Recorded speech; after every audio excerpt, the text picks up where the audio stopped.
Hi, it's Alex, and today we're going to make some Spider-Man bows that you can accessorize your hair with when you go and see the new Spider-Man movie this year, or even to the NEXT Avengers movie, because apparently Spider-Man is going to be in that one too, which is pretty exciting. To make these Spider-Man bows, you are going to need some puff paint. I've got mine in the colour Blue Flower, and I just picked these up from Linkcraft, but it's a couple of years old, so hopefully it works okay. You also need a lighter. I've got a nice feminine lighter there. You also need some ribbon. This is the same colour, or as close as it can get to the puff paint. You can always do like a darker blue if you want, or you could do a black, whatever you want to do. You also need a ruler, and you need some of this red ribbon. I've got, it's kind of like ribbed. I don't really know. I don't think you need ribbed ribbon. That's just the kind of ribbon that I have. So it's 4 centimeters wide, and I've got some old leftover ribbon that's kind of a different shade, but I'm just going to use it up anyway because whatever. It's just been sitting there for ages, since the first time I tried this project, which is back when my sister was obsessed with Spider-Man. You also need some scissors. I've got a good like fabric pair. You don't want crappy scissors. You also want some hot glue gun sticks, in case you run out of hot glue, because what you also need that's not pictured here is a hot glue gun and a hairdryer, or you know, a craft heat gun or whatever you've got, but I've just got a hairdryer, so we're going to be using that as well. What else do we need? We also need some clips to stick the bows onto. I got these super cheap on eBay. You just have to wait ages for them to come in the mail if you want them really cheap, or you can just buy them from a local craft shop. These ones don't have the teeth in the middle, but the spring on it is really strong, so it's not going anywhere in your hair. It's not going to slip inside out. So these are the past, that's the past project that I was working on, so just kind of ignore that. So you want to cut your ribbon to 6 inches long. I'm also cutting a few to 8 inches long, just to try out different length ribbons and see how they go.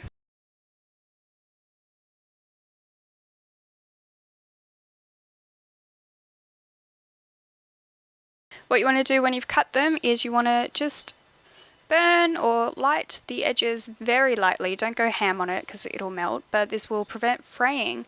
There's also some kind of like anti-fraying glue that you can buy, but I don't have that, and a lighter is just super convenient and easy to use. So once that's all done, you're going to need to fold the ribbon in half, and you're going to want to press down pretty firmly on that fold, because that's going to be a reference point for when we start putting the puff paint on. So what I did is I pressed it down quite firmly with a ruler just to make sure that it's really pronounced. So grab your puff paint, put a dot in the center. I did 2 because I can't even find the center of a piece of ribbon, but whatever. And then you're going to start painting it on, and try to go kind of slowly because a lot can come out at once and then you've pretty much ruined whatever you were making. So from past experience, because this is just a test piece that I'm testing out, from past experience, if you do like a web like I'm trying to do now, once you cinch it in the middle and it all kind of like comes together in the middle, it looks a bit muddled and you kind of lose the illusion of a web. But I am trying this out today, which is just some straight lines with the little semicircle webby bits. I don't even know what they're called. Because once you cinch it in the middle to make the bow, you give the illusion that that is a web, you know, that kind of starts from the middle and then branches out. So that's what we're going to do with these other pieces of ribbon. So the top piece, I'm going to start doing four lines of that webby stuff on it, yeah. And that other piece I'm going to try 3 and just see what the difference is. So start putting the lines on. And what I'm doing is I'm also like lining the edges, because I just feel like that's going to look a lot nicer for the end product. And I wasn't careful enough here. See, this can happen really easily. That was like an air bubble that was in my puff paint. So yes, be careful when you are doing this. Sometimes you can get away with just fixing it up. Other times it's going to be kind of noticeable. So if you bought a whole stack of ribbon, I would recommend just starting again. But anyway, so take your time when you're doing this. Take your time. It takes a lot longer, obviously, than what is being shown here, because I've sped it up so much. So much. So you want to leave a little bit of space away from the very center of the ribbon. And when you're doing the lines and the webby bits, whatever they're called, the semicircles, you kind of want that line to come out closer to the edge of the ribbon, the very end of the ribbon, than the middle of the ribbon, if that makes sense. So yeah, I hope that makes sense. See how I'm doing the line very long and it's going like towards the end of the ribbon. It's pretty much taking up 75% of the ribbon space altogether. And so this is the one with the 3 rows. So we're just going to see what the difference is. So we've got the 4 rows and now we've got the 3 rows. And this one I'm making even more space away from the very center of the ribbon because that thinner blue ribbon is going to go in the middle. So you want a little bit of space so that it's not really covering up any of those semicircle web bits. I don't know what they're called. So here is one that is drying down already. It dries down really fast, but you do have to wait 5 hours. I left mine overnight to dry before you do anything else. So this one is a test one. I don't really know what I'm doing with this one, but I'm going to do 2 ribbons kind of stuck together so you've got like a big ribbon. So I'm doing 3 rows on this one, and the middle row is larger than the 2 outer rows because it's going to kind of look like it's continuing on to the other piece of ribbon, if that makes sense. If the middle row of the web is a little bit too wide, that's okay. I was a bit nervous about that because I was like, oh, that's a bit too wide, but in the end product, it works out well. So it's okay, guys. It's okay. So by now, like I'm getting the hang of this, so it's coming out pretty easy, a lot easier than it was before. So there we go. So they're gonna see how it kind of continues on, and I know that the middle bit does look wider, but it'll work out, trust me. So this is my little drying rack that I've got going on because I kind of had them laying out on my table to dry and that wasn't a problem. It's not like I forgot that they were there. But I kind of wasn't really paying attention, and because they were just all over my desk and I was still sitting at my desk doing things at my desk, kind of just put my phone down on top of one of the pieces of ribbon and yeah, it got smudged everywhere. So hopefully in the end product you don't even see that bit.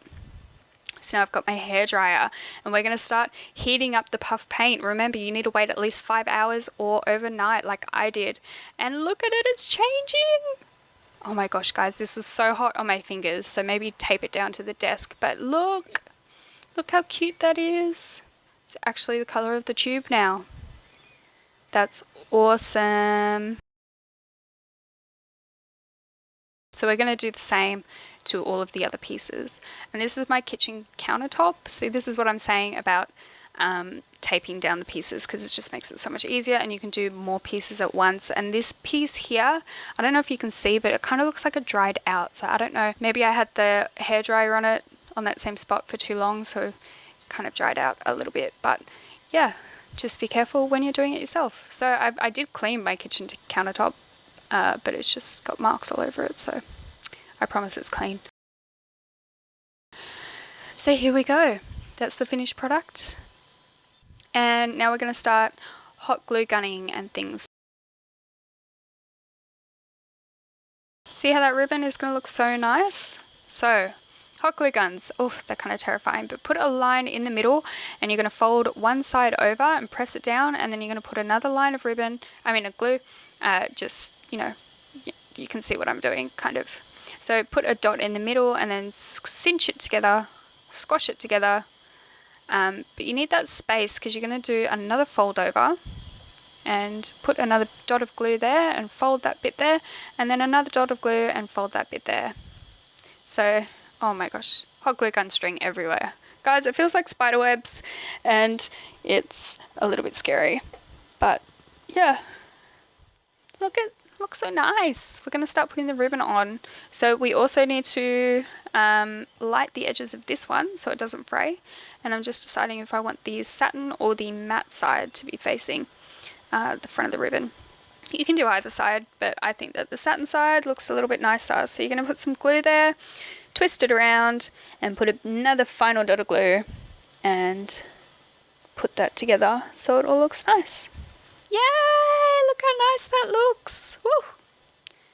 Now we're going to line this clip, the alligator clip. This is the first time I've done it, so let's see how it turns out. So we're going to put some glue on the ribbon and kind of wrap it around the clip. Put lots of glue on. So things aren't going to stick that well to it. So if you put the ribbon there, it's like a flat, even surface for the bow to stick onto. And it's not like you're going to look at the back of the bow, but I mean, it looks a little bit nicer. And I've never done this before, so we'll see how gluing an alligator clip thing goes. Yay! Oh no. Oh no! I glued it together. I glued it shut. So I'm going to grab some scissors and just kind of snip the glue.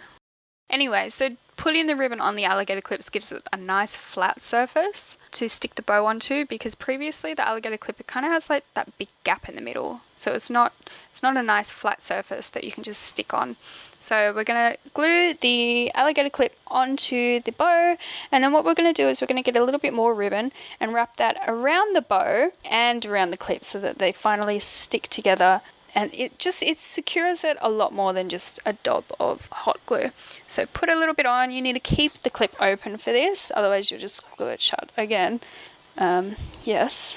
And wrap that ribbon around. And if you've got the excess like I do, you just need to trim that off and very carefully light it. And look at that. That's so cute. So cute. I'm pretty proud. I'm pretty proud, guys. So here I'm just going to line a few more alligator clips because I'm going to need them for the other bows. Because I'm not just making one bow, obviously. So what I'm going to do differently with this bow, this alligator clip, is I'm just going to do that, the final bit that I wrap around, I hope this makes sense, the final bit that I wrap around is going to be shorter. So it's just going to go on the flat bit that has that circle in it. Kind of. It's not going to go on the prongy bit. And my hot glue gun exploded. Isn't that great? Can you see that? Can you see it? God. Yay! It's not stuck together. Success. What is happening with this hot glue gun? Don't understand. What is this? What is this? This is the cheapest hot glue gun that they had, so I don't know if that contributes or it's just me. So let's just take that stick out. And let's try to just get that blob out. Yay! And we'll start again. So, blob in the middle, cross it over, dot in the middle, just a little dot, not too much.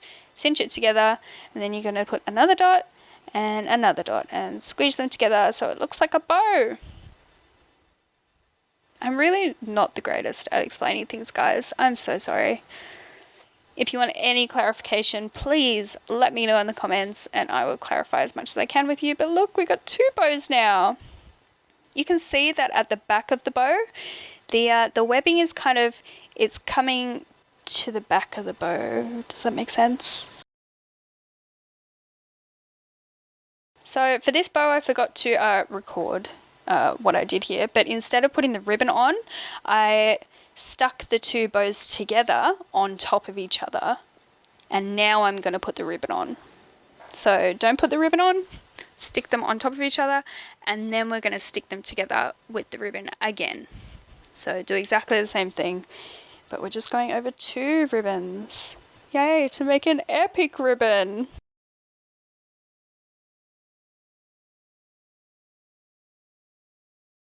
And yay, that looks so cute. And here's the final product. I put all of the clips on. Didn't think you guys needed to see any more of that. But that's so cute. And you kind of can't tell the difference in between what I was talking about with the spacing. You can't really notice. And here's another one. This is the 8-inch version with the 4 rows. I think that the 6-inch version, like this one looks so much nicer. And it's so cute. Oh, I can't believe it. Can't believe what I made, guys. How cute is that? But yeah, this little 6-inch one is the cutest, I think. So those are my bows, and I'm so happy with how they turned out. And yeah, hope you enjoyed it. See ya!